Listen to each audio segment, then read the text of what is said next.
Welcome to this special session of the Sangguniang Panlungsod of Ozami City. We warmly acknowledge the presence of our distinguished guests from the different offices and sectors of our community.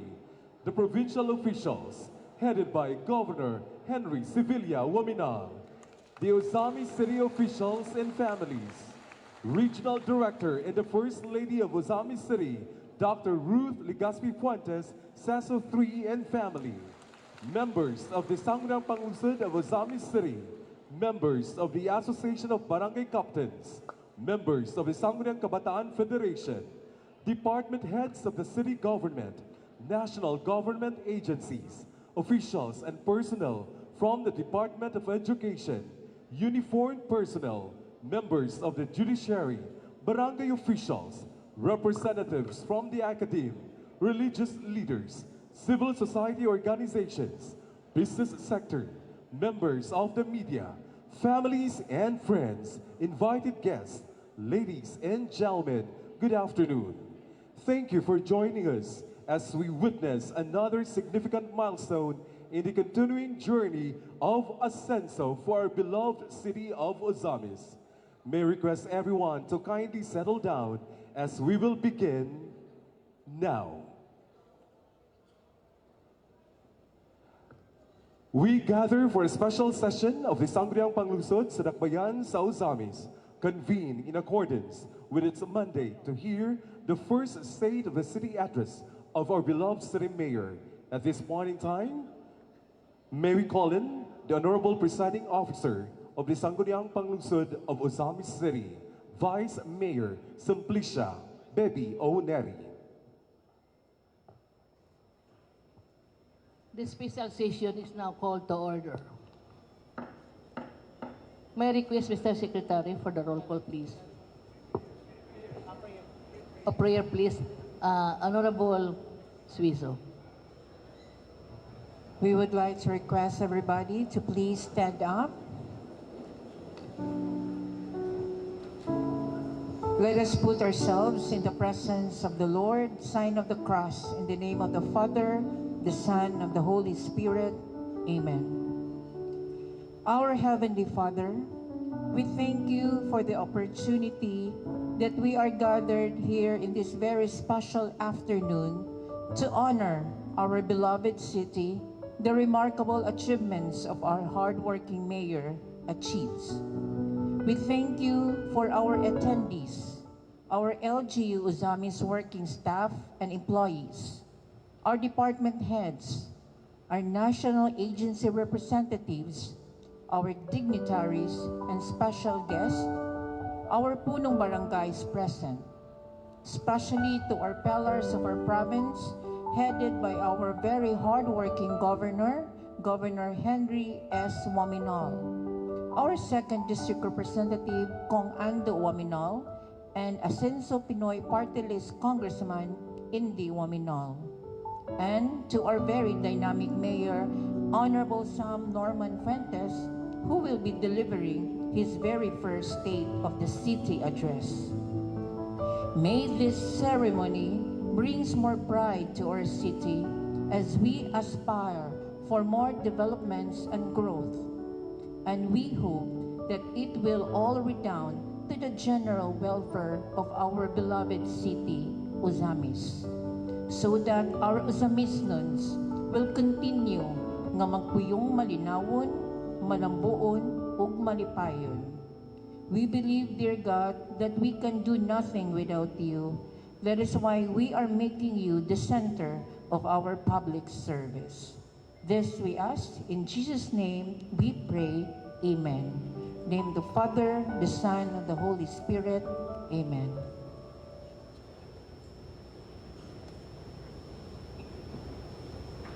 Mga kababayan, ang pambansang awit ng Pilipinas.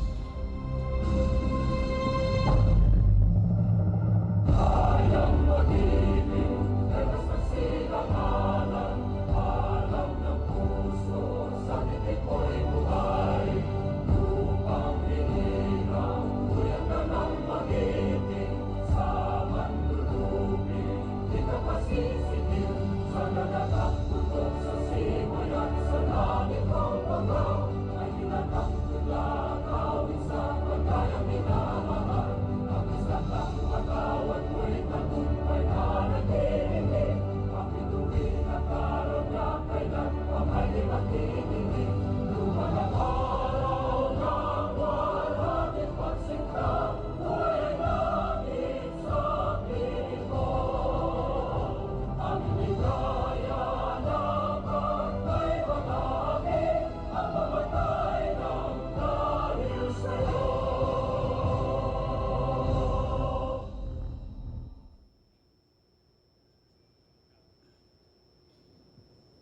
request the Secretary for the roll call.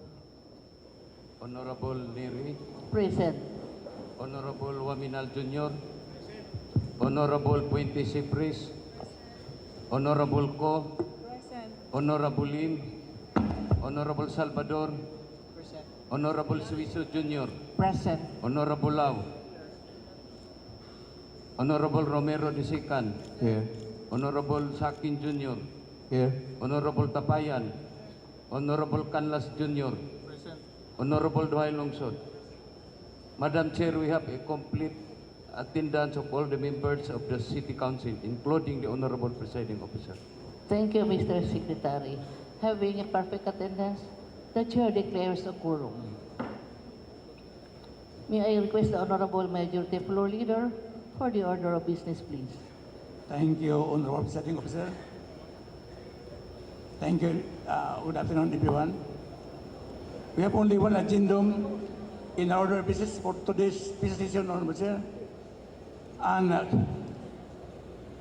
to deliver his first State of the Nation city address by the City Mayor. It's my distinct honor and privilege to call on our father of the city, our City Mayor, the Honorable Sam Norman Fuentes, for his first State of the City address. May the Chair recognizes the presence of our Honorable Mayor, Attorney Sam Fuentes.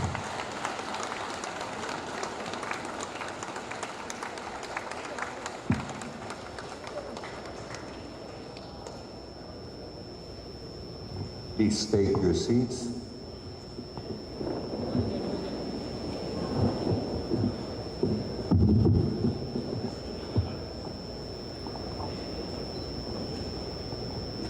First and foremost, allow me to acknowledge the father of our province, Governor Attorney Henry Sibilia Waminal.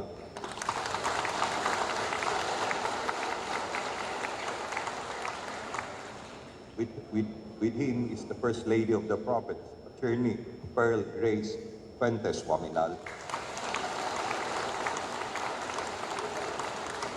Our second district representative, Congressman Sancho Fernando Ando F. Waminal. Together with his letter half. And our Ascenso Pinoy Party List representative, Attorney Henry Indy Waminal Jr. Though he might not be physically present, he is one with us in our vision and mission for the progress of the city of Ozamis. The head of the Sangguniang Panglungsod, Honorable Vice Mayor Simplicia Bebineri, the members of the City Council of Ozamis City, I thank you for giving me this privilege of presenting the state of our city and giving me this as part of your session.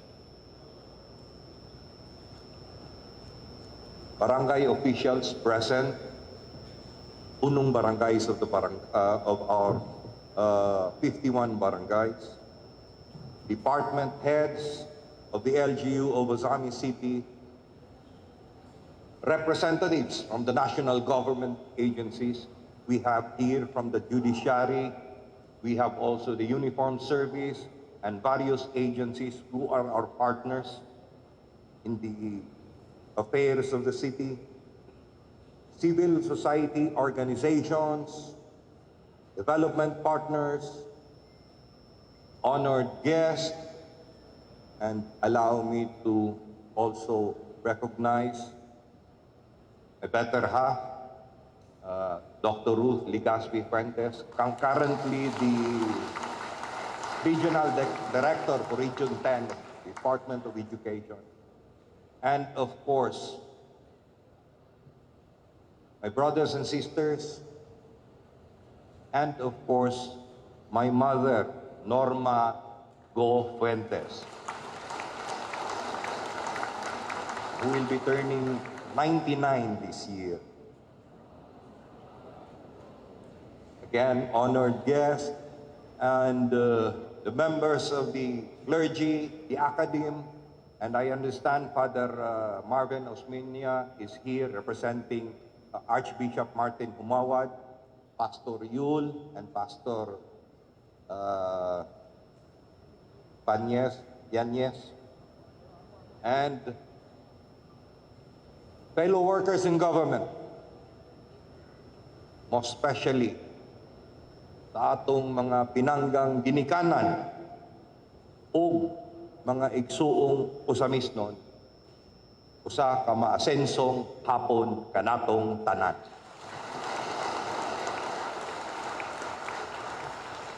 Today, I stand before you with deep humility, gratitude, and renewed commitment as I deliver the State of the City address. This occasion is not merely an accounting of accomplishment.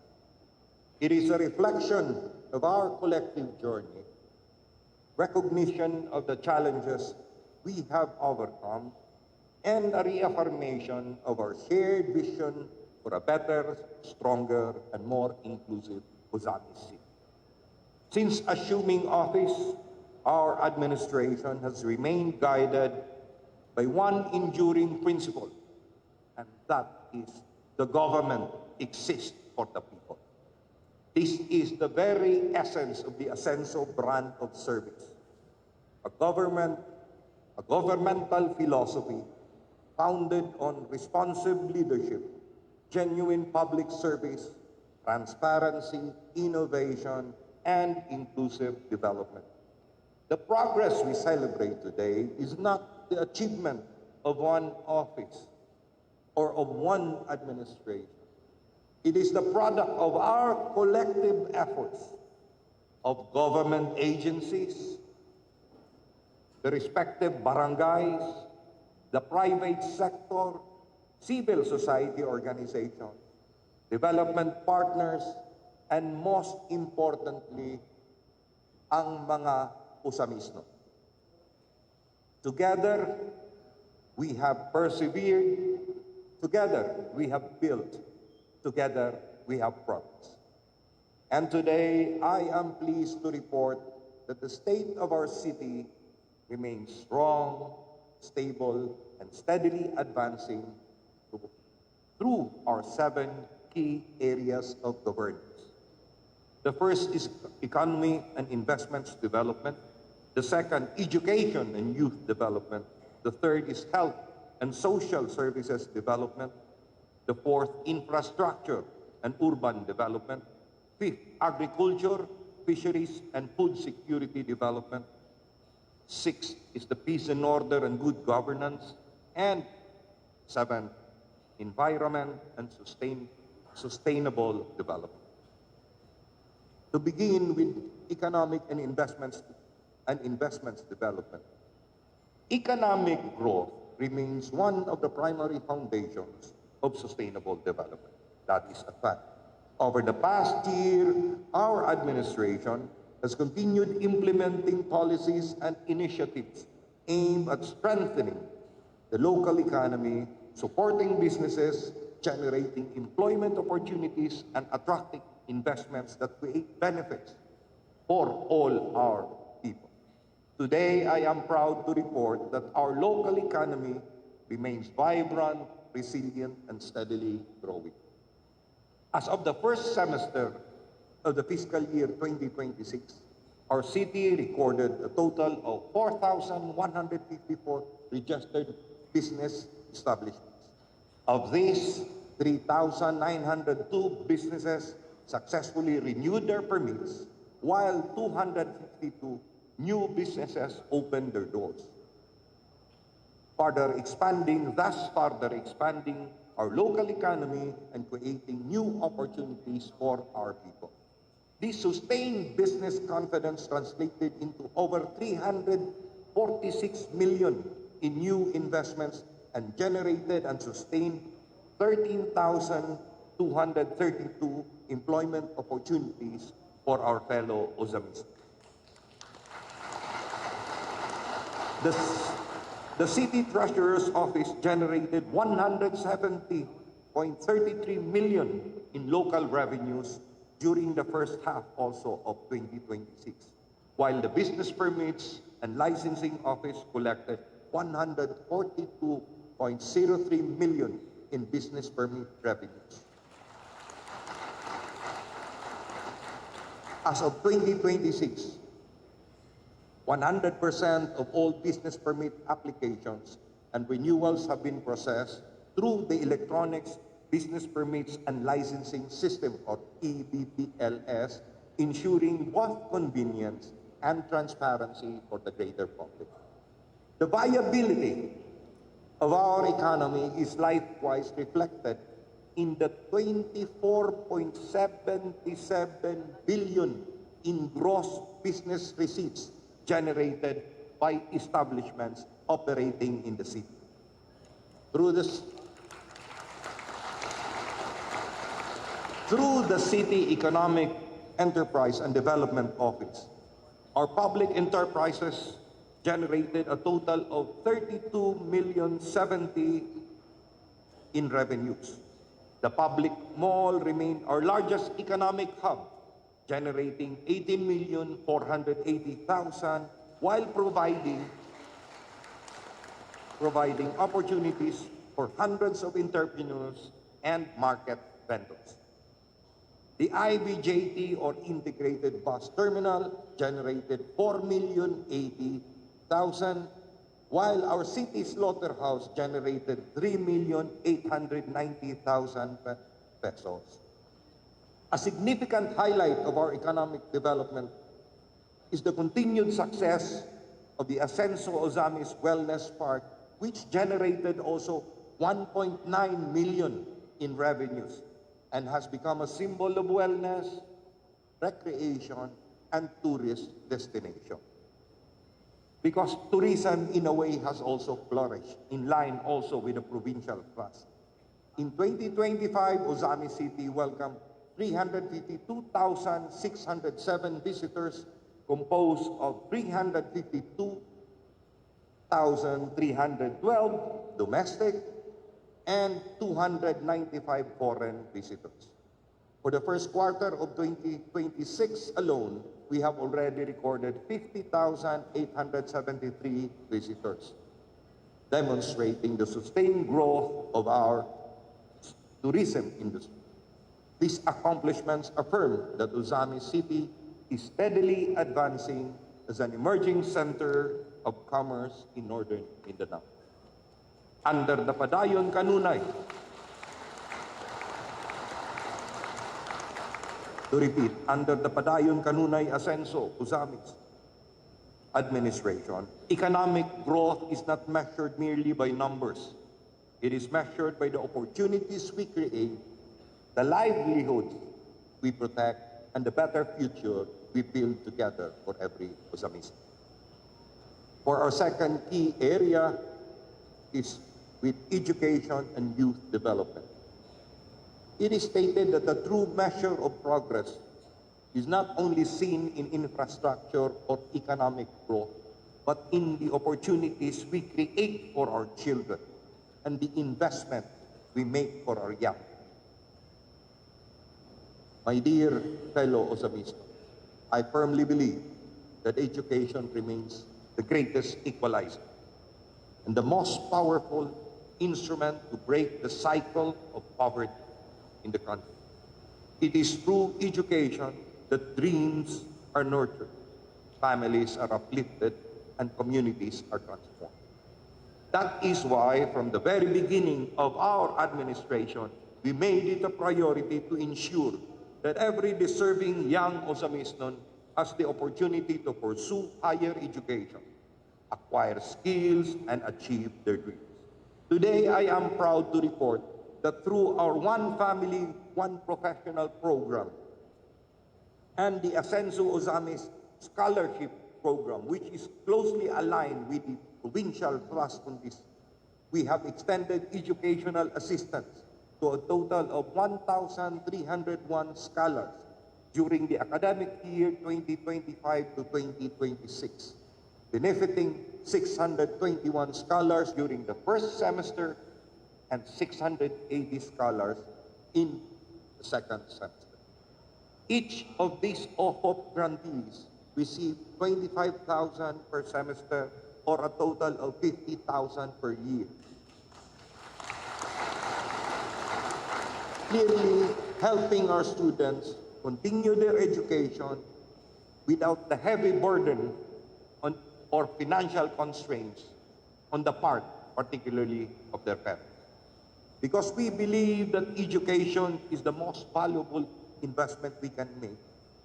Your city government invested a total of 65,050,000 pesos in educational assistance alone.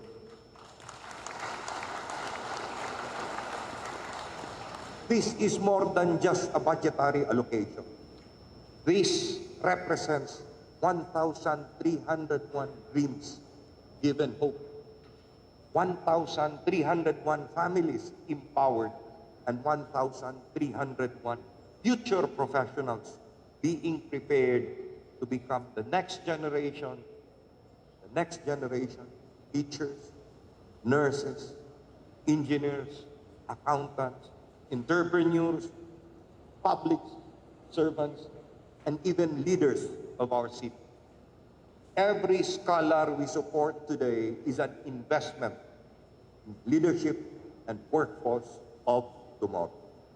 Our scholarship programs continue to prioritize students from low-income families, including children of solo parents, orphans, indigenous people, persons with disabilities, and those pursuing high-demand courses that are essential to the development of the city.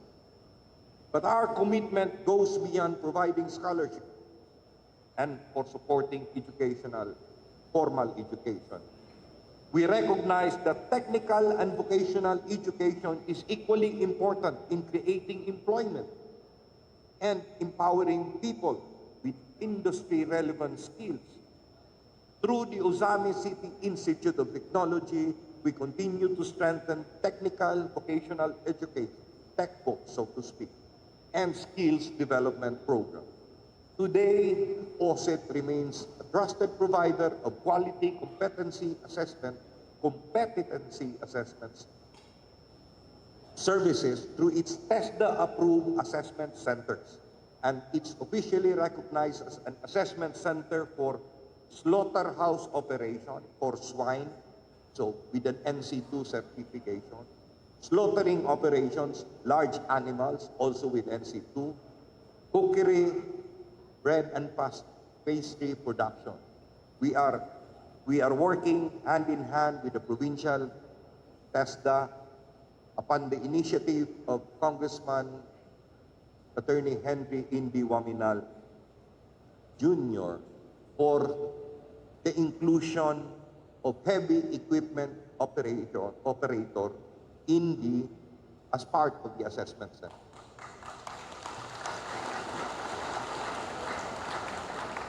These assessment centers ensure that trainees and industry workers meet national competency standards, making our graduates more competitive, employable, and prepared for the demands of a modern workforce. And every national certificate earned, every scholar trained, and every skill acquired is another step toward our vision for an empowered, productive, and prosperous Ozami's. Sustaining the legacy of educational excellence. Mga kaigsuunan, the progress we celebrate in our education sector today did not happen overnight. These achievements are a result of the continuing vision and a shared commitment that we have that has transcended administrations and generations of leaders.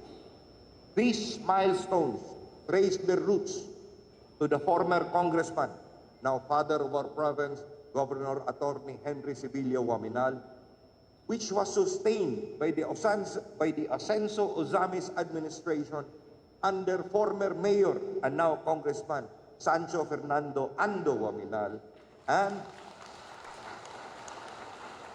further strengthened and accelerated under the Padayon Kanunay Asenso administration of former Mayor and now Asenso Pinoy Party List Representative Congressman Attorney Henry Indi Waminal. Their unwavering, collective, unwavering commitment to education brought significant investments in school infrastructure, educational assistance, and learner development. And today, under our administration, we proudly continue and build upon this enduring legacy, because in Ozami City, progress does not stop with one administration. The seeds planted by our previous leaders who are here, present here, they continue to bear fruit and inspire us to do even more for the future of our children. From Asenso Ozamis to Padayon Asenso Ozamis and now to Kanunay Asenso Ozamis, one thing remains constant: our unwavering commitment to education and every young Osamista. In partnership with the Department of Education, Schools Division of Ozamis City, your government has continued to invest in programs that ensure quality, accessible, inclusive, and learner-centered education. Advancement in digital and transformative learning, recognizing that education must keep pace with the changing times, we strengthen our learning resources and communication technology programs. On June 11, 2026, we distributed 216 tablets to graduates of the Alternative Learning Systems, ALS, empowering our out-of-school youth and adult learners with digital tools as they pursue further education and livelihood opportunities. We likewise expanded internet connectivity support to selected schools, bridging the digital divide and bringing knowledge and opportunities closer to our learners and to our teachers. On promoting health, nutrition, and learner well-being, we recognize that healthy learners become better learners. Thus, we continue our health school system and nutrition programs through the installation of holistic nets in all 48 elementary schools, providing protections against dengue and ensuring safer learning environments. Our city government also sustained health education and health education information campaigns and awareness programs, promoting proper hygiene, disease prevention, and overall wellness among our students and school communities. Investment in educational and sports infrastructure.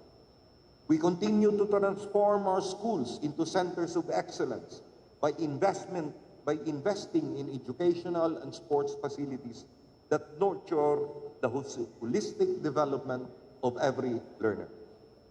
At Ozami City Central School, we supported the construction of a tennis court, sepak takraw court, movable internet fence, drainage canal, goal post, and a 10 shower with toilet facility. At the Ozami City National High School, we undertook major improvements including school repainting, installation of solar and floodlights, concreting of pathways, construction of a softball backup, a stage, an amphitheater, football field, swimming pool, and another 10 shower stall with toilet facility. We also established an archery range at Pogon Integrated School, while an additional 10 shower stall with toilet facilities was constructed also I would say constructed at Pulot National High School and the Ozami City Schools of Arts and Trades. Moreover, we improved school security and sanitation through the construction and improvement of school fences, gates, and hand-washing facilities at the Hilarion J. Ramiro Jr. Elementary School, Sancho V. Capa Integrated School, the Maningkol Central School, Ozami City Central School, and the Andrea Costominera Elementary School. These projects have created safer, healthier, and more conducive learning environments, not only for our students, but also for our teachers. In strengthening schools, I would say, sports development, as sports play an essential role in character building and youth development, the city government remains steadfast in supporting our school athletes. We provided financial assistance for the conduct of the city athletic meet, in-house training activities in preparation for the One Ascenso Misamis Occidental Provincial Athletic Meet, and training programs for athlete qualifiers to the NMRAA. This is in close coordination with our provincial government. We also extended support for training programs for coaches and athletes, provisions of sports equipment, uniform, transportation, and assistance during divisional, regional, and national sports competition. Because every young athlete deserves the opportunity to excel and bring honor and pride to our beloved city. On protecting the rights and welfare of learners, education thrives in an environment where children are protected and nurtured. Thus, we strengthened the implementation of the Child Protection and Safe and Motivating Learning Environment Policy through enhanced partnership with the Ozami City Philippine National Police and the CSWD, the City Social Welfare and Development Office. In line with this, the Local Council for the Protection of Children, LCPC, was convened last 17 June 2026, reaffirming again our commitment to a coordinated, multi-sectoral approach in safeguarding the welfare of our children. We likewise strengthened assistance through the Women's and Children Protection Desk and intensified our anti-violence against women and children advocacy programs, ensuring in the process that every learner feels safe, respected, and protected. On supporting learners and teachers, the city government also extended support to programs that nurture the talents and skills of our learners and teachers. We provided training support for the Division Schools Press Conference and Regional Schools Press Conference, helping our young journalists sharpen their talents and uphold responsible campus journalism. Likewise, we supported preparations for the Division and Regional Festival of Talents, enabling our learners showcase their creativity, innovation, and excellence in various fields. On strengthening peace and order in schools, to ensure a safe and secure learning environment, the city government, in partnership with our law enforcement agencies, intensified police visibility around schools, implemented traffic management during school openings and even during dismissals, strengthened security coordination with the barangays, BPATs, during school events, promoted crime prevention education, and ensured efficient emergency response coordination. Through the local school board and with the prudent utilization of the Special Education Fund, we have sustained our strong partnership with the DepEd and mobilize resources directly to address the needs of our schools, the teachers, and the students. We have strengthened multi-sectoral partnership, intensified resource mobilization to various city departments, and continued to provide technical assistance to our schools, proving that education is truly a shared responsibility of the entire community. Today, we proudly witness the fruits of this continued collaboration. Improved learning environments and safer schools, better health, nutrition, and well-being among our learners, enhanced school protection and learner safeguarding mechanisms, greater access to sports, leadership, and youth development programs, increased stakeholder involvement and community participation, improved disaster preparedness and resilience in school. Because the legacy of Ascenso lives on in every classroom that inspires learning, in every teacher who molds young minds, in every scholar who pursues a brighter future, and in every child whose dreams are made possible through the power of education. But our commitment to our youth extends far beyond classroom and training centers. Through the Office of the Sangguniang Kabataan Federation, we strengthened our youth leadership through the conduct of leadership training and education program and the SK mandatory training program, equipping our young leaders with the knowledge, skills, and values necessary to become effective partners in governance and community development. I am also proud to share that our youth leaders themselves initiated the Scholar ni SK program. Youth leaders throughout the province, I would say, providing 64 scholarships, 64 slots funded by our SK chairpersons with their punong barangays.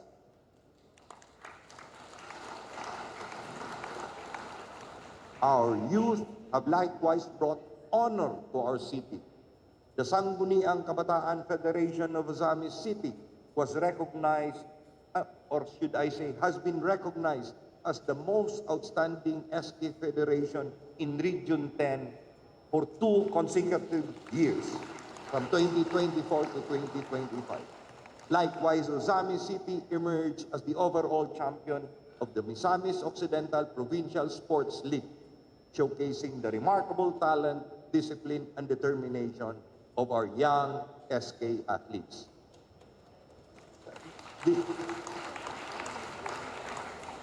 These achievements affirm one undeniable truth.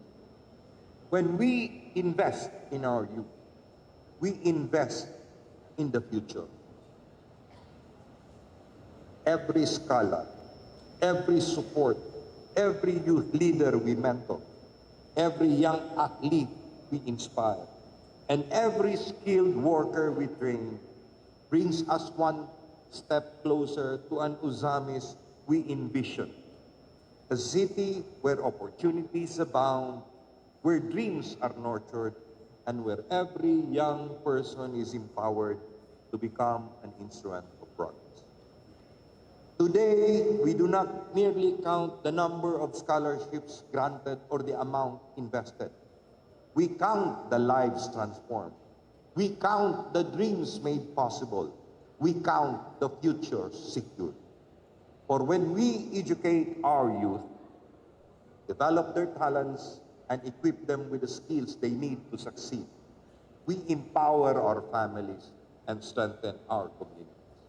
And when we empower our families and communities, we build a stronger, more progressive, and more prosperous Ozamis. As the great statesman Lorenzo M. Tañada once said, the youth is not only the hope of the future, it is the builder of the present and the guardian of the nation's destiny. Our third key area of governance is health and social services development. The health and well-being of our people remain at the heart of our administration's vision of a progressive and inclusive Uzamis. Guided by our commitment to provide accessible health care, strengthen nutrition interventions, and ensure protection for every sector of society, the city government of Uzamis continues to invest in programs that improve the quality of life and health care of every Ozamista. From January to May 2026, the City Health Office delivered a total of 12,523 general consultations, ensuring that 1,000 of residents receive timely and essential medical services. Specialized healthcare services were likewise strengthened through 4,682, as can be seen there, consultations on animal bite treatment center, the TB dots, dental consultations, and family planning consultations. Altogether, these interventions translated into more than 27,000 healthcare services rendered to our constituents.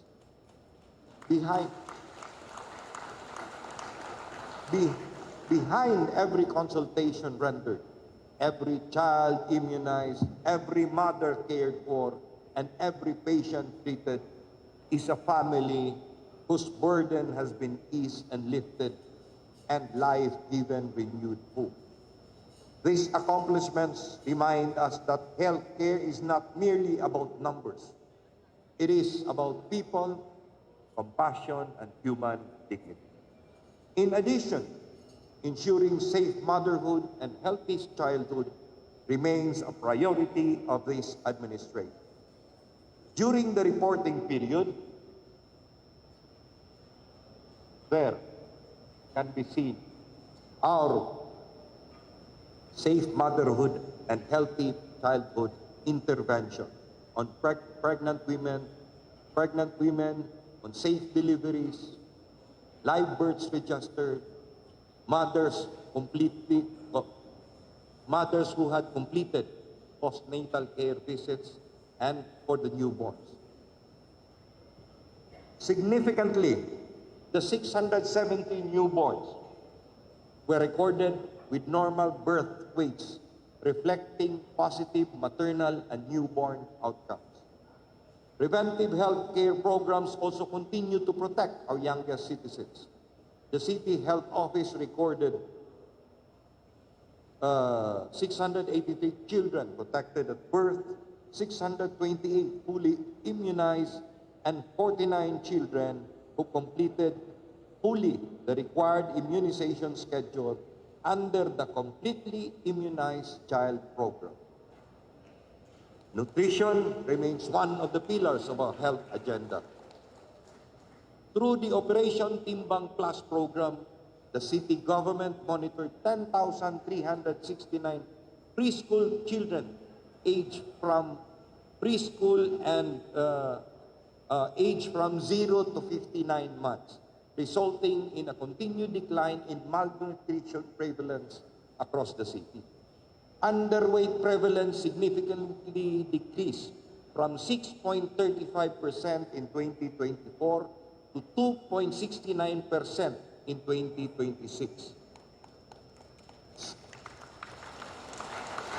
Stunting from previously from 11.51% to only 2.93% in 2026. Wasting rates declined from 1.45% to only 0.69% in 2026. These accomplishments demonstrate that our nutrition interventions are yielding positive and life-changing results. Our city likewise sustained its supplemental feeding and maternal nutrition programs through a 120-day supplemental feeding program benefiting 414 children in 50 barangays and a 90-day feeding program for 249 nutritionally at-risk pregnant women. These remarkable efforts earned Ozamis City fourth place in the regional Nutri-Webby Awards Year 6. Our SM Lao Memorial City General Hospital also continued to be a vital pillar in healthcare delivery, recording 5,616 patient consultations and extended financial assistance amounting to 235,000 pesos to indigent patients. These accomplishments are the result of the dedication and unwavering commitment of our doctors, nurses, midwives, nutritionists, hospital personnel, barangay health workers, barangay nutrition scholars, partner agencies, and all our healthcare frontliners who tirelessly serve our people day in, day out. For this administration, the Ascenso brand of service is more than a slogan. It is a commitment to put people first, especially in times of sickness, hardship, and loss. For when our people are healthy, our families become stronger. When our families become stronger, our communities become more resilient. And when our communities are resilient, our city becomes more achieving, sustainable, and inclusive. That commitment is best exemplified in our Ascenso Ozamis Free Hospitalization Program, a program that has become a source of hope and relief to thousands of Ozamistas.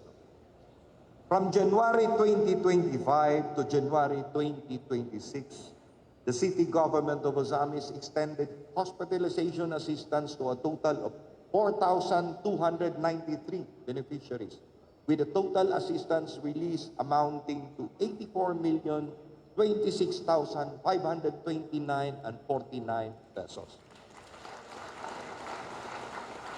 In 2025 alone, we were able to assist 3,534 patients, releasing more than 64.69 million in medical assistance. During the first 6 months of 2026, despite the many challenges and increasing demands for healthcare services, we continued to extend to 759 beneficiaries the amount of 19.34 million pesos. These numbers represent more than statistics. They represent children who were given a second chance in life. They represent mothers and fathers who no longer had to worry about where to secure finances for hospital bills. They represent senior citizens who were able to receive medical care, the medical care that they deserve. These represent families who found hope because their government stood beside them during these most difficult moments. Every peso that this government has invested in healthcare is an investment in life, in dignity, and in the future of our people. My dear fellow Ozamistas, I am fully aware that many among us have been asking about the status of the Ascenso Ozamis Free Hospitalization Program, which was deferred and was suspended for a time. Let me assure everyone that our commitment to healthcare assistance for our people has never wavered. Upon the other hand, we recognize the need to strengthen the program and establish a more integrated system of delivering healthcare assistance. Today, I am pleased to announce that the accreditation phase with the provincial government of Misamis Occidental has already been completed. Hence, effective today, the city government of Ozamis, together with the provincial government, will resume the Ascenso Ozamis free hospitalization assistance services in both government and private institutions. This is together with our representative, the 2nd District, Congressman Sanso Fernando Wangilan, and of our Ascenso Pinoy representative, Attorney Henry Ilio. This strengthened partnership will enable us to expand the coverage of medical assistance, improve and simplify the application process, ensure faster and more efficient service delivery, maximize available resources and avoid duplication of assistance, strengthen transparency and accountability, and build a more sustainable healthcare assistance program that will benefit more to every beneficiary and to every family who may need assistance in the future. Let me say this clearly. The Ascenso Ozamis free hospitalization program has returned stronger and better than even before. This is through a more coordinated and centralized implementation, and as I have stated, in partnership with our representatives and the provincial government of Misamis Occidental. Likewise, our commitment to our people does not only end in times of sickness.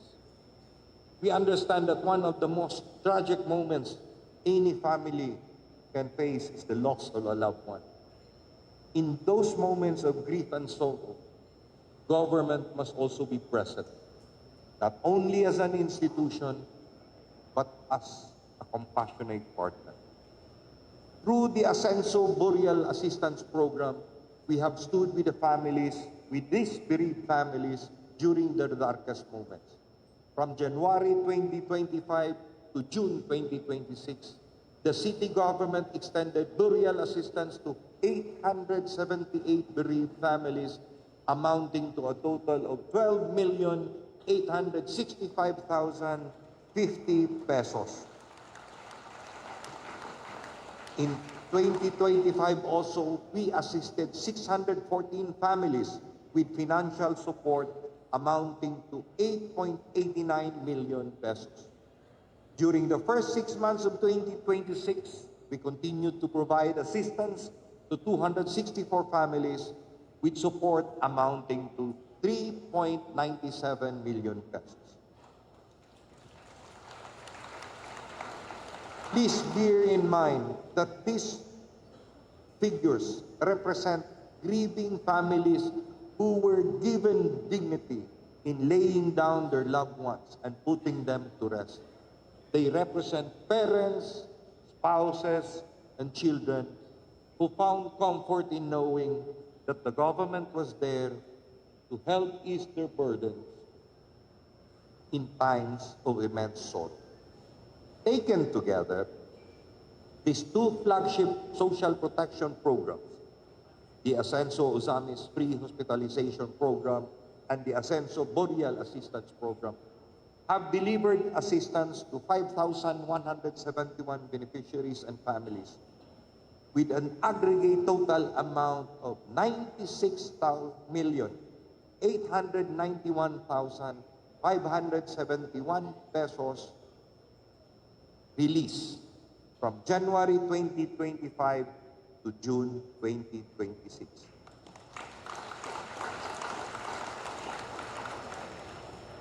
Nearly 100 million pesos have been invested directly in health, welfare, and the dignity of our people.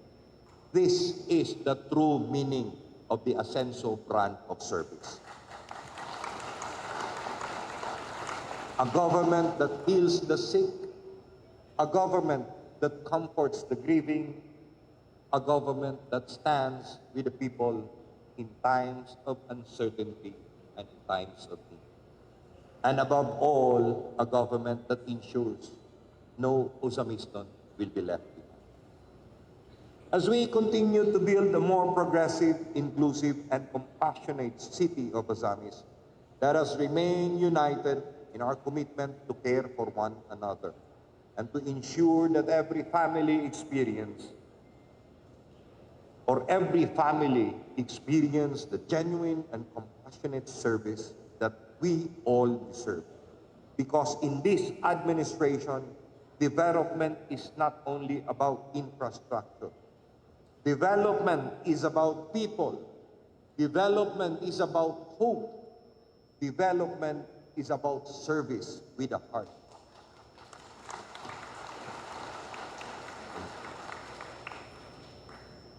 Another key area is infrastructure and urban development.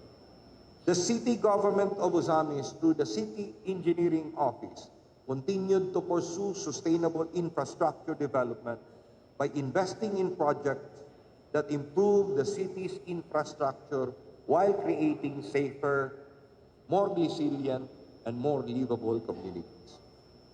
On road infrastructure and connectivity, which has remained a key priority, 8 major road projects amounting to 49,270,776 and 40 centavos, consisting of the concreting and improvement of barangay roads in Sinosa, Mulikay, Cavite, Kapukaw C, Talapang, Carmen Annex, Maningkol, and road widening project in Barangay Liposong were completed. To strengthen water security, the city government completed 6 drainage and water system projects with a combined approved budget of 15,250,258.86 pesos.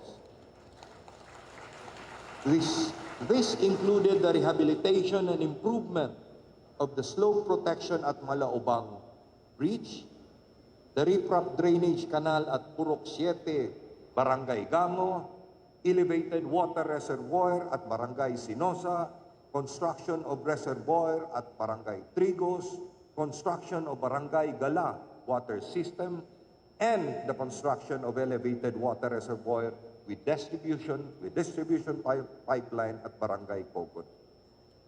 To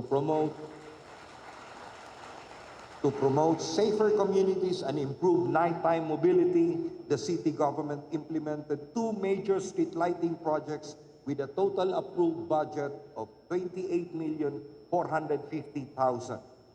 This consisted of the installation of a street lighting system along the Ozamis-Pagadian Road from Barangay Limaluna to Barangay Bañadero, and the installation of street lights within the central business districts covering various barangays. We are still in the process of continuing this.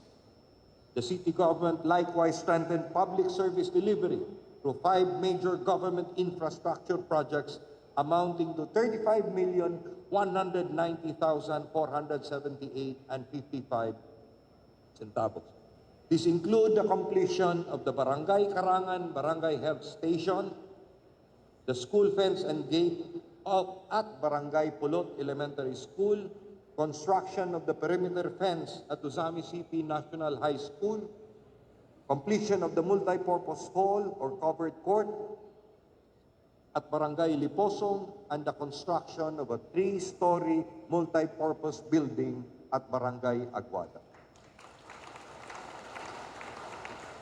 Overall, the city government successfully implemented 21 major infrastructure projects with a combined approved investment of more than 137,066,000 centavos.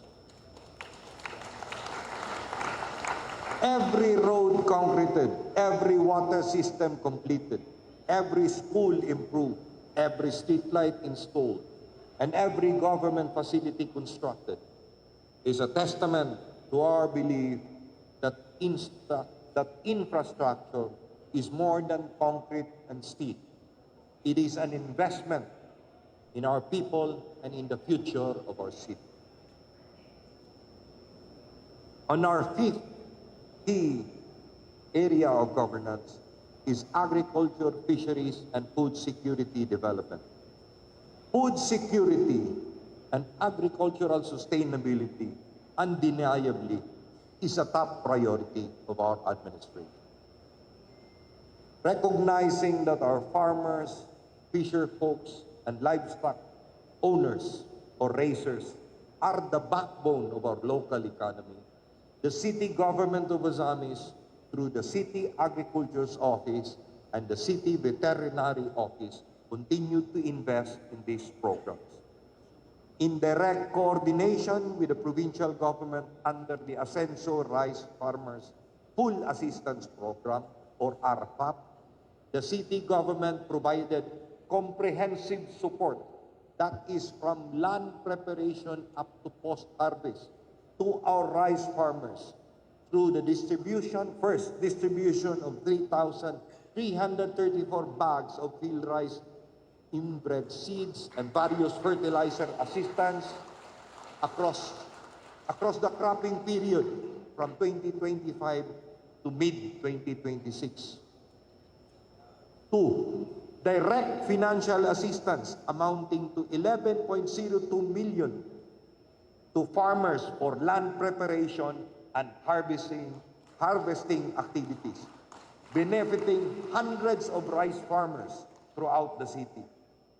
Through the Rice Competitiveness Enhancement Program, the City Agriculture Office facilitated the distribution of intervention monitoring cards to 691 rice farmers, enabling them to receive 7,000 pesos each, or a total assistance of 4,837,000 pesos.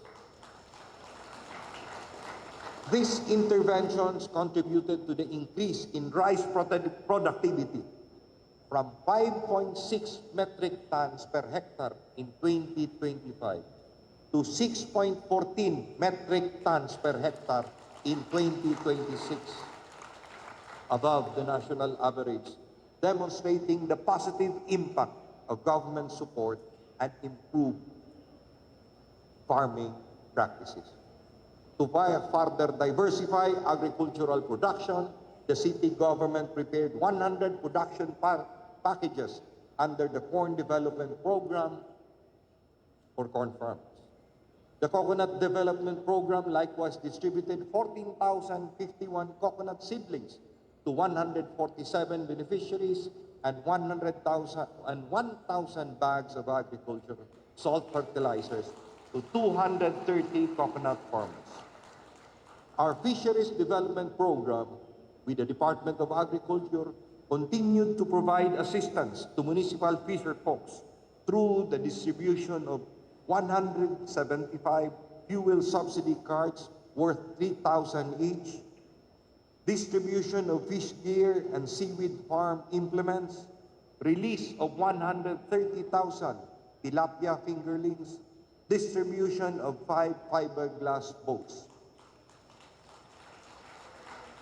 The city also successfully administered 490 fisher folks registration and the licensing permits thus required, generating revenues amounting to 88,706 pesos. The city government also facilitated implementation of 2 farm-to-market roads funded by the Department of Agriculture worth 40 million pesos. 10 million for the Kapukaw proper to Stimson Abordo farm-to-market road and 30 million for the Sitio to Minanos, Manaka to Labinay farm-to-market road. To strengthen post-harvest facilities and reduce losses among farmers, the city government acquired a property in Barangay Embargo worth 2.4 million pesos as a local counterpart for the establishment of the 20 million Drying System 2 warehouse project under PhilMec. Once completed, this facility will provide modern grain drying and storage technologies that will enhance the efficiency and profitability of our agricultural sector. Meanwhile, the City Veterinary Office continued to strengthen livestock development and food security initiatives, serving 3,657 beneficiaries through various veterinary and animal health programs. This included 1,434 livestock owners, or I would say 1,434 deworming services, 242 vitamin and mineral supplementation, 318 recipients supported under livestock dispersal programs, 51 swine artificial insemination services, and 1,612 veterinary clinical services. Collectively, these initiatives represent a total documented investment of 78.258 million in agriculture, fisheries, food security, and rural infrastructure. Every seed distributed, every farm-to-market road constructed, every fingerling released, and every veterinary service delivered represents our unwavering commitment to ensuring that no family goes hungry and that our agricultural sector remains a pillar of economic growth and food security. For when our farmers prosper, our communities thrive. When our communities thrive, the economy grows. And when the economy grows, every Uzamisnon shares in the blessings of progress and development. The sixth key area is peace and order and good governance. Peace and order are the foundation upon which progress, development, and good governance are built. Without peace, without security, there can be no sustainable economic growth, no thriving businesses, and no prosperous communities. Under this administration, the city government, in partnership with our national government agencies, the DILG, and the uniformed services, the PNP, the BFP, the BJMP, and the AFP, has successfully conducted Barangay Skills Enhancement Training, or the BSET program, across 38 barangays. This initiative has reached a total of 418 barangay officials, 380 members of the Lupong Tagapamayapa, and 760 barangay tanos and BIPAs.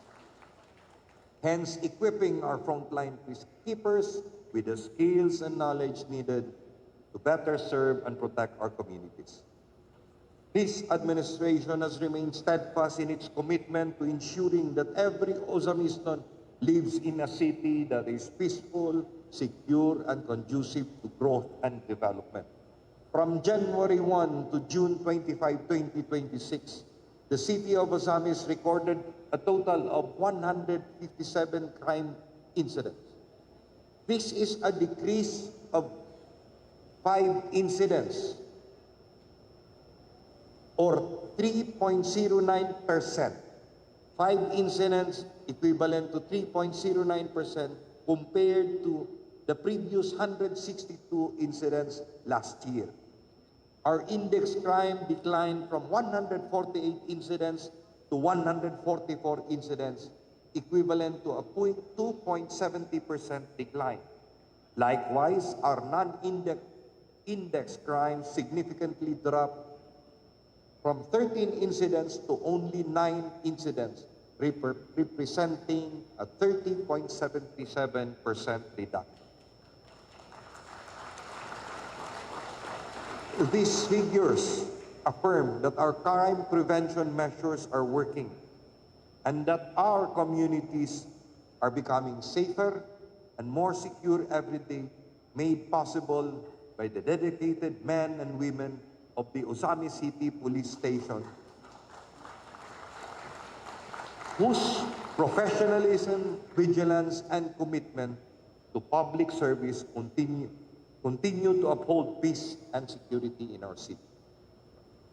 Through intelligence-driven operations, increased police visibility, strengthened law enforcement initiatives, and community-based law enforcement initiatives and community-based policing programs, our police forces has effectively deterred criminal activities and protected our communities from threats to public safety. Obviously, operational efficiency of our police force remains highly commendable. Out of the 157 crimes recorded during the period, as stated, Ozami City successfully cleared 153 cases, resulting in an impressive crime clearance efficiency of 97.45%, and solved 136 cases, translating to a strong crime solution efficiency of 86.62%. This means that nearly 98 out of every 100 crimes committed in our city had been cleared, and almost 87 of every 100 have been solved. While we celebrate our gains in peace and order, our fight against illegal drugs must remain relentless and uncompromising. Illegal drugs remain to threaten the future of our youth, destroy families, fuel criminality, and undermine the peace and progress that we have worked so hard to achieve. Thus, this administration fully supports the intensified anti-illegal drug operations campaign of the PNP and all law enforcement agencies. I am proud to report that our efforts are bearing fruit. As of 2025, Ozamis has officially reached a 63% drug-cleared status, with 32 of our 51 barangays certified as drug-cleared barangays by the Regional Oversight Committee on Barangay Drug Clearing, producing a total of 1,575 completers and graduates. To tell you the truth, this was quite a hard quest. All 32 barangays are now applying for retention of their drug-cleared status this July 2026. This achievement is further validated at the national level based on the 2020-25 Anti-Drug Abuse Council National Performance Audit conducted by the DILG. Ozamis has been officially recognized as highly functional anti-drug abuse council, posting an 83% functionality rating, among the highest in MISO. We continue to strongly support the national government's anti-illegal drug campaign through a comprehensive range of programs, interventions, and rehabilitation for persons who use drugs, PWODs, and surrenderies through our community-based and facility-based drug rehabilitation programs. An aftercare program providing livelihood assistance, annual drug testing, and continuous monitoring of our graduates, intensified law enforcement coordination with the PNP and the PDEA, and the sustained financial, logistical, and technical support to all 51 barangays. Through our Ascenso Ozamis Sustainable Livestock Livelihood Assistance Program. This is in coordination also with the City Vet Office. We have provided aftercare support to 702 beneficiaries as of July 2026, distributing 20 goats, 212 piglets, and 470 pairs of chicken to help our viewers rebuild their lives and sustain their recovery. To match this commitment, the City Anti-Drug Abuse Council approved a budgetary increase from 3,400,000 in 2025 to 4,450,000 in 2026, a clear signal of this administration's resolve to sustain and strengthen every program under this campaign. Our stand is clear and unequivocal. There is no place for illegal drugs in Ozamis City.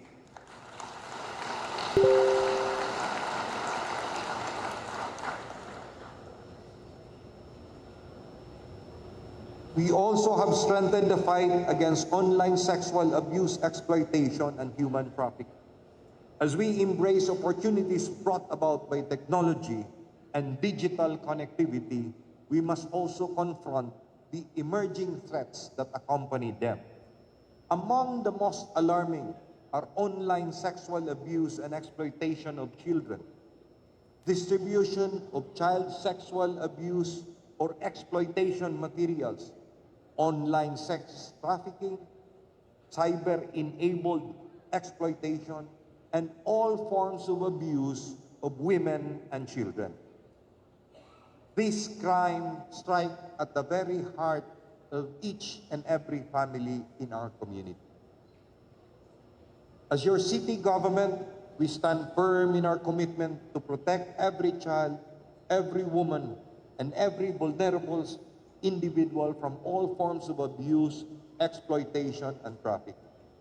Ozamis City continues to carry the distinction of being part of the Tri-City Justice Zone, specializing in the fight against online sexual abuse or exploitation of children, DOSAIC, and the child sexual abuse or exploitation materials, CSAED, together with Cagayan de Oro and Iligan.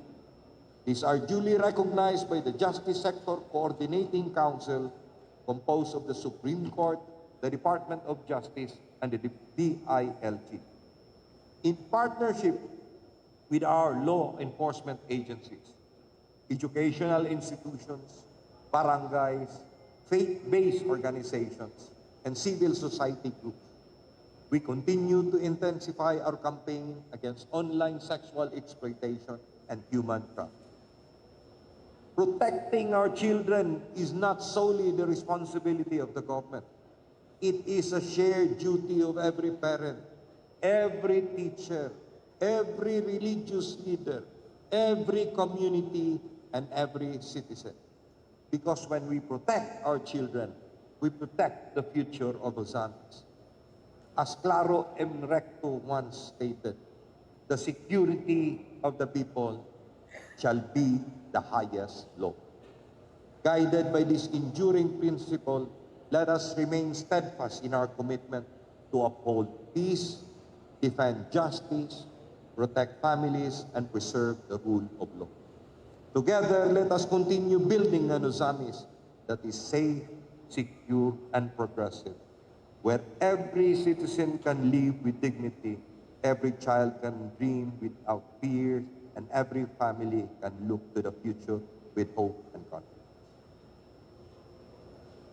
Further, beyond maintaining law and order, this administration has continuously invested in strengthening our emergency response systems and building communities capable of withstanding natural and human-induced hazards. Through the services of the City Disaster Risk Reduction and Management Office, Ozamis City responded to a total of 142 emergency incidents from January to June of this year. This consisted of 81 vehicular accident responses, medical transport operations, standby, non-transport, and transport care responses, 3 clearing operations, fire incidents, suicide, and death incidents.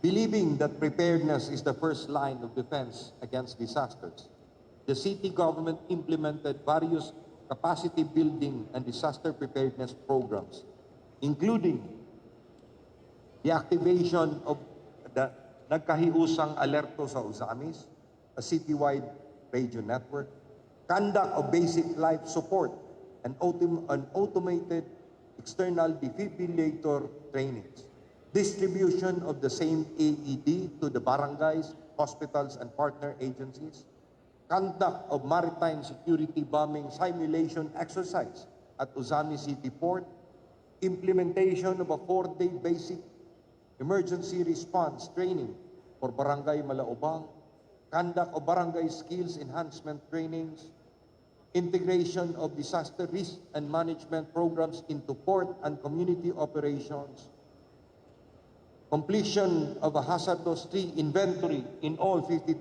barangays, and the institutionalization of the incident command system to improve coordination during emergencies.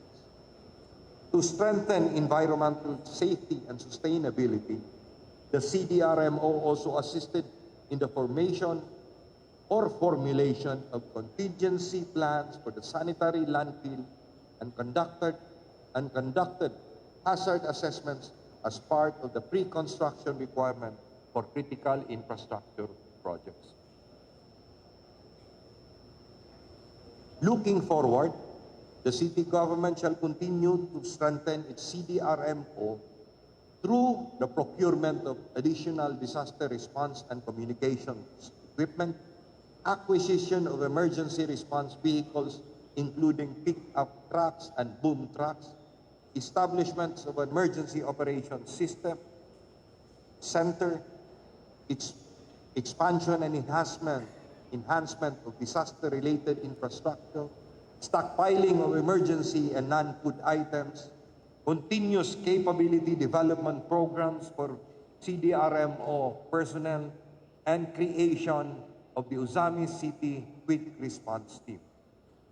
Indeed, peace and order and good governance are not only about maintaining security, but also about protecting lives, strengthening resilience, and ensuring that every Uzamisnon lives in a community that is safe, prepared, and capable of overcoming any challenge. The last of our key areas of concern is environment and sustainable development. A progressive city is not only measured by its economic growth or infrastructure development. It is also about how it protects and preserves its environment for future generations. Our administration remains steadfast in our commitment to building an environmentally sustainable, climate-resilient, and disaster-ready Uzamis City through effective solid waste management, environmental protection initiatives, and proactive city adoption programs. Today, I am proud to report that all 51 barangays in the city have achieved 100% implementation of segregated waste management, waste collection system.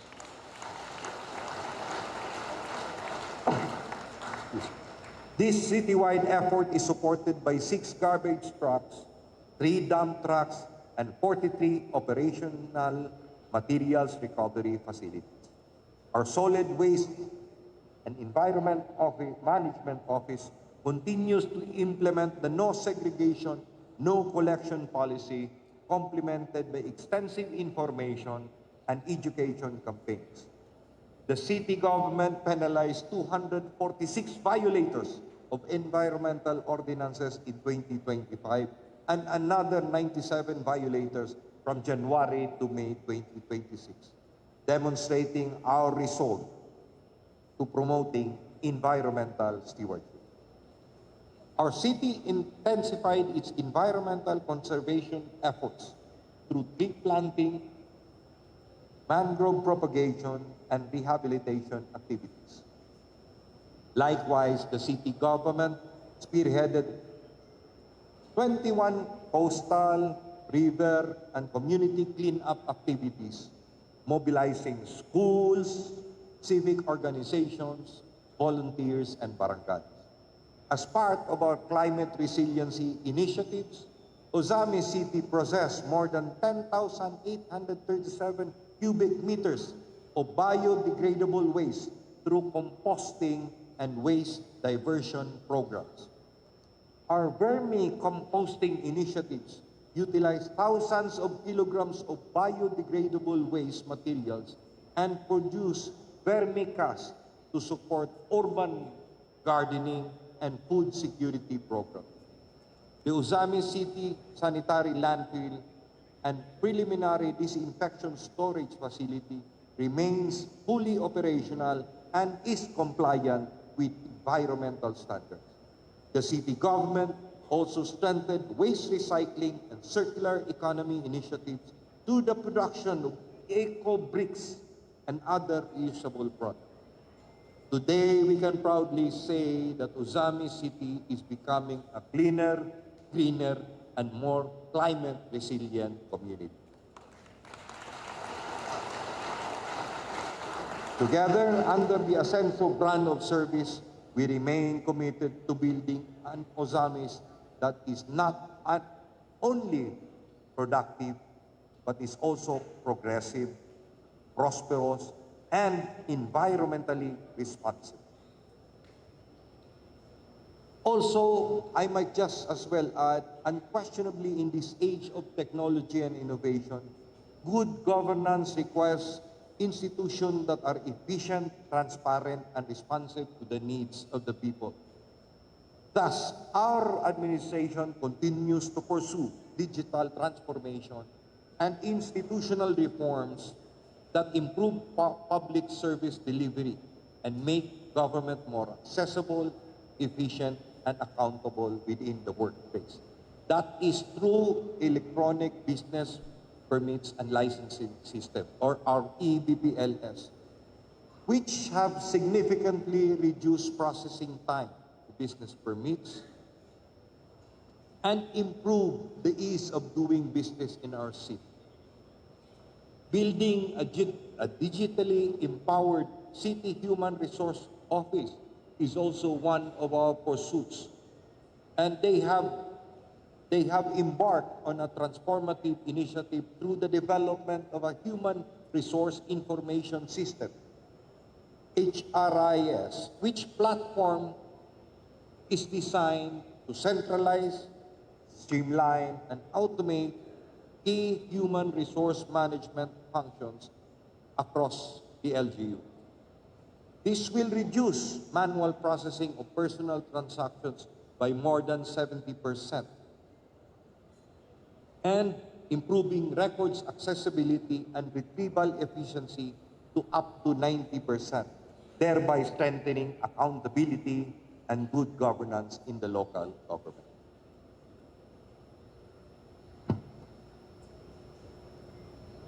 My dear fellow Ozamismans, no administration can succeed alone. Government may initiate programs and implement projects, but it is the people who give life and meaning to development. To our members of the Sangguniang Panglungsod, led by Honorable Vice Mayor Simplicia Bebineri, thank you for your partnership and unwavering support. To our esteemed Governor, Governor Attorney Henry S. Waminal, to Congressman Sancho Fernando F. Waminal, and Congressman Attorney Henry Indy Waminal, Fuentes Waminal Jr. Thank you for your steadfast leadership, invaluable support, and unwavering commitment to the continued progress of Ozami City. To our department heads and government employees, thank you for your dedication and hard work. To our punong barangays, thank you for your commitment and service to your communities. To our private sector partners, civil society organizations, development partners, the academe, the clergy, thank you for your trust and collaboration. To our healthcare workers, security forces, farmers, fisher folks, youth leaders, and all frontliners, thank you for your invaluable contribution to our city's progress. And to every Osamisnon, thank you for your trust, your cooperation, and your continued faith in this administration. Even as we celebrate these accomplishments, there are still challenges to overcome. There are still communities to uplift. There are still dreams to fulfill. As already stated, the future of Osamis cannot be built by government alone. It requires all of us working together with one purpose and one vision. A nation can only be great, a nation can be great only if its people are great. Indeed, the greatness of Osamis does not lie merely in our buildings, our roads, our investments, and our statistics. The true greatness of Osamis lies in the Usamisnots. Basing from that, today I can proudly declare the state of our city is strong, the economy is growing, our communities are thriving, our future is bright, and the best chapter of Osamis City's story still lies ahead of us. Let us continue with the dream. Let us continue to work. Let us continue to move forward, united in purpose, fortes in fide, and inspired by a shared vision of a brighter tomorrow. Padayon sa pagserbisyo, padayon sa pagtinabangay, padayon sa paghiusa, padayon ta pag-asenso. Mabuhay ang dakbayan sa Osamis. Mabuhay ang Pilipinas. Daghang salamat and may God bless us all. Thank you very much, Mayor. Thank you very much, Mayor.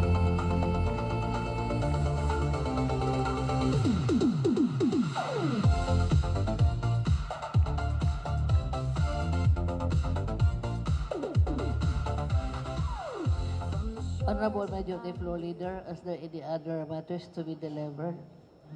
There are no pending matters on my table, Honorable Presiding Officer. I now move to adjourn the special session. Urgent motion. This special session is now adjourned. Ladies and gentlemen, and that concludes the Sangguniang Palungsod ng Osamis Special Session.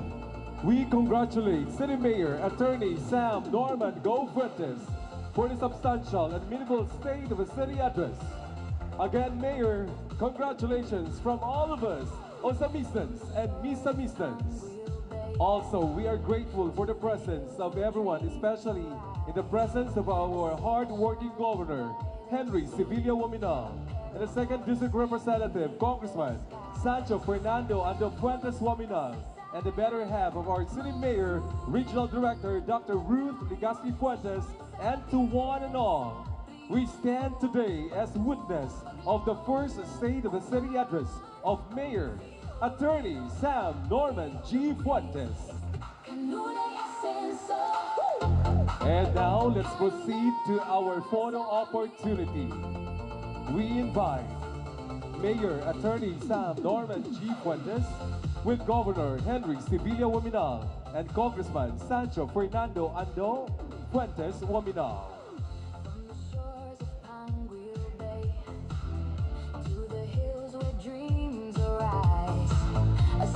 Shining by the sea, a paradise beneath the skies. Sa katangang puno, sa kasaysayan, mga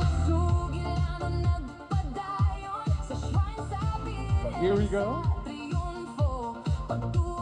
May we request Mayor Attorney Sam Norman G. Fuentes together with Governor Henry Sevilla Waminal and Congressman Sancho Fernando Ando Fuentes Waminal for photo opportunity on stage.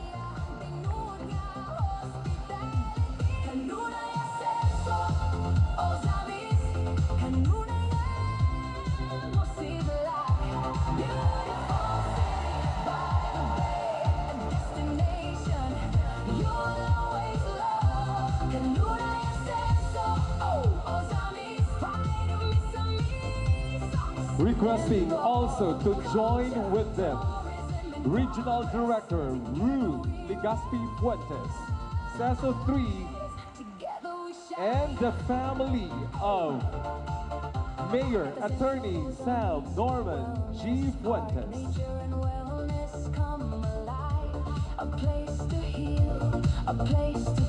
Together with the siblings, Where hopes can thrive. Sa bukagang hill, makita ang katahom, ang dagat og kabukiran. Sa mataglakang matagbagtanaw, makita ang kalambuan. Taste the flavors, share the joy. Every visitor feels at home. Sa matagan. and now to add, may we request the family members of our mayor. All right.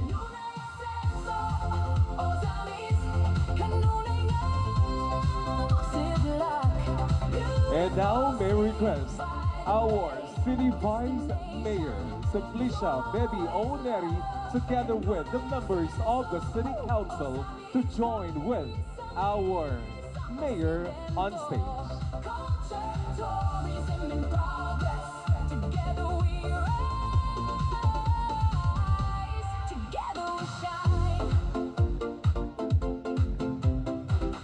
Fresh seafood from our waters. Proud local products we proudly share. World-class talents, vibrant people. Definitely a good day for the city of Ozamis. Ladies and gentlemen, we just heard the first State of the City address of our beloved city mayor, Attorney Sam Norman G. Fuentes, now on stage with our city mayor,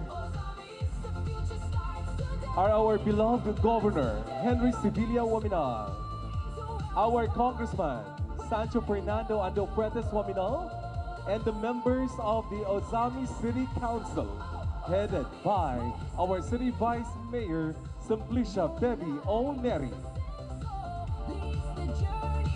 Showcasing our city's pride.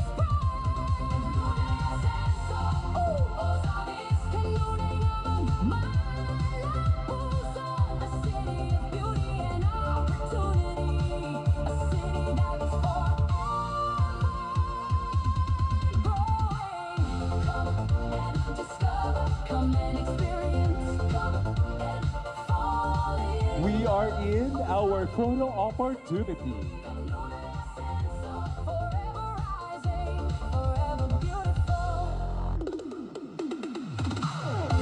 Welcome to Ozami City, where history meets opportunity, where every smile tells a story. Next would be Mayor with the department heads.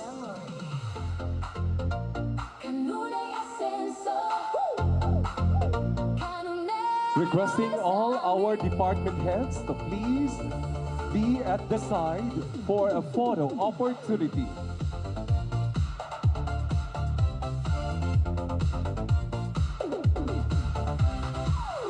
From the shores of Panguil Bay to the hills where dreams arise, a city shining by the sea, a paradise beneath the skies.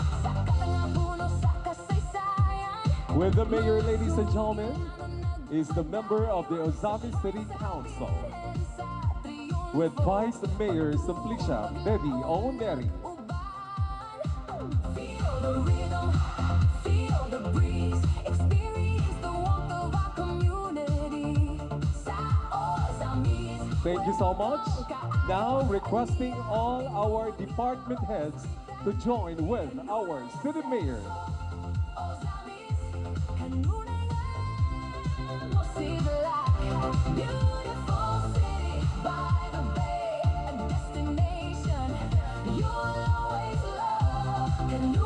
After the department heads, may we request our provincial officials.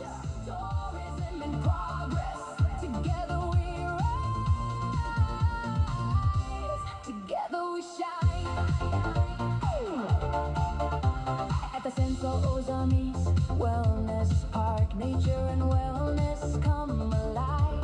A place to heal, a place to grow, a place where hopes can thrive. Sa Bukagan Hill, makita ang katahom. We are honored also for the presence of our provincial officials. Makita ang kalambuan. Taste the flavors, share the joy. Every visitor feels at home. Sa mga kanto sa syudad, makita ang gugma sa katahom. Requesting the department heads to take the left side of the stage for your exit. Left side, please. All right. Now, the provincial officials.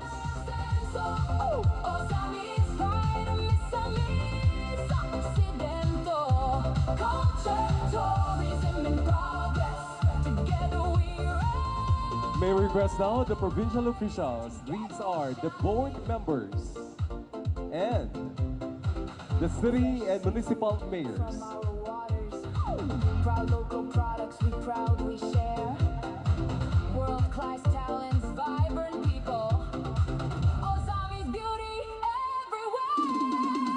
Mula kahapon hanggang bukas, bagong lagay ating landas. Bawat Ozamis nuna'y kasama sa pag-abot ng mga pangarap.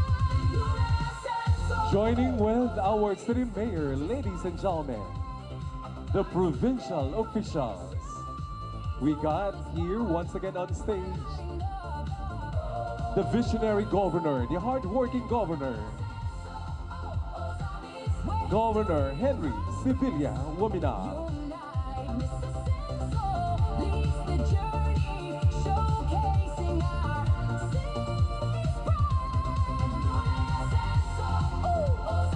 Now, may we request Mayor with the national government agency heads.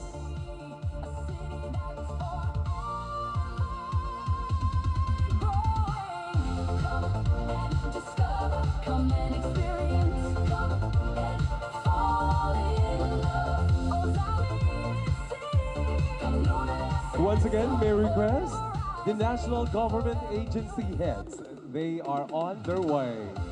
Welcome to Ozami City, where history meets opportunity, where every smile tells a story, and every journey becomes a memory. Kanunay asenso, kanunay Ozami. Once again, ladies and gentlemen, our city mayor, together with the national government agency heads. From the shores of Panguil Bay to the hills where dreams arise, a city shining by the sea, a paradise beneath the skies. Sa katangang puno sa kasaysayan, mga sugilano nagpadayon sa shrine sa Birhen sa triunfo, pagtuo ug paglaom nag-uban. Feel the rhythm, feel the breeze, experience the warmth of our community. Sa Ozamis, welcome kaayo, aniya ang tinuod nga hospitality. Kanunay asenso. Up next, ladies and gentlemen, and we would like to request the municipal and city mayors in attendance to please join with our mayor for photo opportunity. Once again, requesting all the municipal mayors and city mayors to please stand now. Culture, tourism in progress. Together we rise. Together we shine. At the Central Ozamis Wellness Park, nature and wellness come alive. A place to heal, a place to grow, a place where hopes can thrive. Sa Bukagan Hill, makita ang katahom, ang dagat og kabukiran. So we have here the city and municipal mayors supporting our city mayor on his first State of the City address. So we got here now the mayors.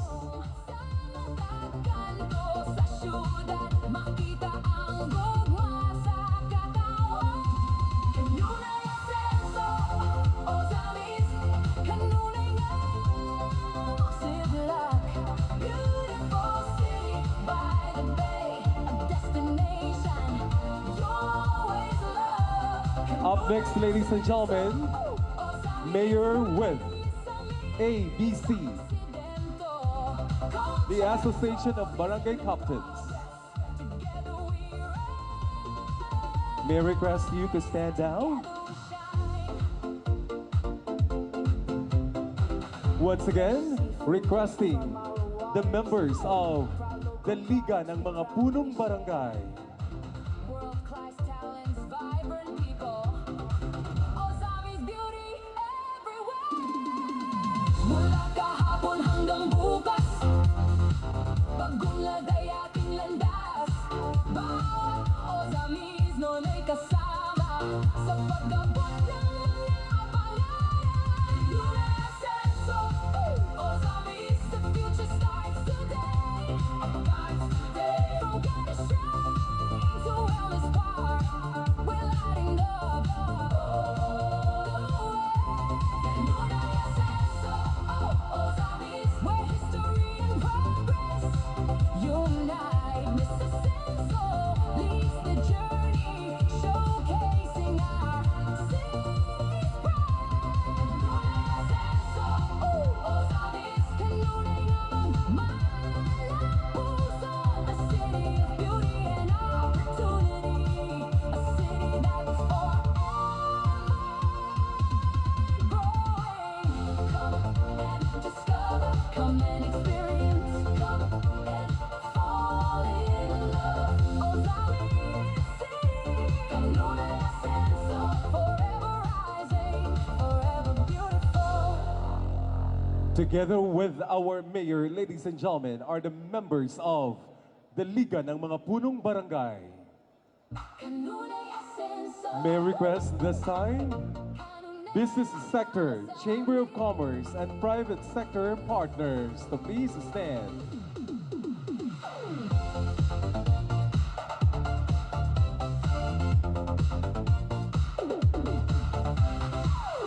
from the shores of Panguil Bay to the hills where dreams arise, a city shining by the sea, a paradise beneath the skies. Sa katangapunan The Ozamis City Chinese Chamber of Commerce and the Filipino Chinese Chamber of Commerce. triunfo, pagtuo ug paglaom nag-uban. Feel the rhythm, feel the breeze, experience the warmth of our community. Sa Ozamis, welcome kaayo, aniya ang tinuod nga hospitality. Kanunay Ascenso, Ozamis, kanunay nga mo sidlak. Beautiful city by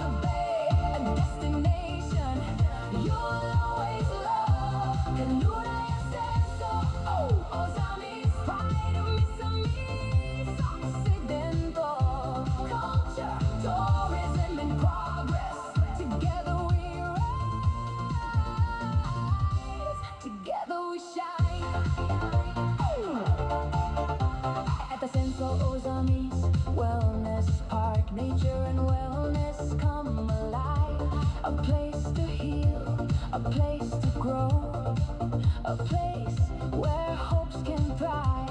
Sa Bukagan Hill, makita ang katahom, ang dagat og kabukiran. Sa mataglakang matagpagtanaw, makita Up next, ladies and gentlemen, Mayor with religious leaders and faith-based organizations.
After this, may I request our guest from the Philippine National Police, the Chief of Police.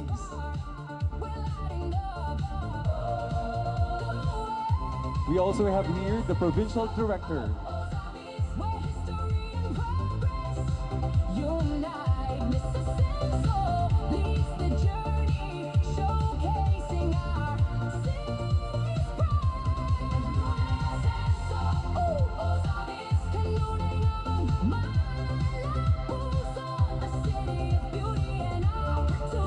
Police Colonel Reynaldo M. Maclan and the Provincial Director, along with the Chiefs of Police in the province of Misamis Occidental.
Once again, everyone is requested to stay and share in a fellowship dinner, a celebration of our unity, partnership, and our collective commitment to continue with progress of our beloved city of Ozamis.